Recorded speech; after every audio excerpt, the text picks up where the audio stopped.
Sa Ilocos Sur pa rin, hindi naging madali ang rescue operation para sa ilang bayan. Pati kasi mga rescue boat hindi kinaya ang malakas na hangin at pagbaha. Nasa gitna ng aksyon, si Kay Imson. Maghapong pagsagip ang ginawa ng mga otoridad sa mga bayang hinagupit ng bagyong Ining sa Ilocos Sur. Sa bayan ng Narvacan, biglang tumaas ang tubig kaya maraming residente ang naipit sa kanilang mga bahay. Wala pa yun, madaling araw. Tinitingnan ko, wala pa. Pero pagising ko, mataas na. In-expect niyo ba na ganyan ang magiging sitwasyon? Hindi. Kasi sinabi naman nila, paalis na yung bagyo eh. Sinubukan ng mga rescuer na ipasok ang 6x6 truck sa barangay San Jose para sakluluhan ng mga binahang residente. Pero hindi kinaya ng sasakyan ng lagpas bewang na baha. Pagdating sa lugar, bumungad ang napakalakas na agos ng tubig na galing sa bundok. Gusto sana ng aming team na pumunta doon para tumulong sa mga rescuers sa pagliligtas nga nila doon sa mga residente na natrap dito sa lugar. Ang problema, dito pa lamang napakalakas na ng agos ng tubig kaya naman tila hindi na rin ligtas para sa amin na tumuloy pa. Kanya-kanyang diskarte ang mga rescuers sa pagkapit sa lubid para hindi matangay ng baha. Maya-maya pa, dumating na ang motorboat ng Coast Guard sakay na ang ilang residente.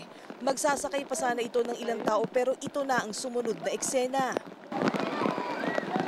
Napatid ang lubid na itinali sa bangka at pinasok ito ng tubig. Kaya ang mga na-rescue hindi napigilang magpanik. Muntik tuloy tumaob ang bangka. Si Aling Judith halos maiyak sa nerbiyos. Sobrang kaba po kasi hirap pala pag ganito. First time lang namin na maganito itong lugar namin. Hindi naman masyadong tumataas yung tubig. Ngayon sobra na. Mag-iikot pa sana ang Coast Guard pero dahil sa lakas ng agos ng tubig, bumigay na ang motor ng kanilang bangka. Talaga sa lakas ng agos kaya yung boat natin nalagyan ng tubig dito at saka napatid yung tali. Mahirap talagang mag-rescue lalong ganyan malakas yung agos. Bukod sa baha, problema rin ng mga rescuer ang mga pasaway na residente.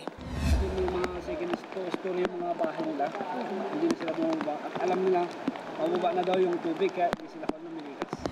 Sa bayan ng Santa, nagmistulang dagat na ang mga bukid. Ang bahaging ito ng Provincial Road, hirap nang matawid ang mga sasakyan sa lakas ng pagragasa ng tubig. Isinailalim na sa state of calamity ang bayan ng Santa at Narvacan. Nasa state of calamity na rin ang buong Ilocos Norte. Mula Ilocos, umaaksyon. Kay Imson, News 5. Be sure to come back. News 5 everywhere. Copyright 2015.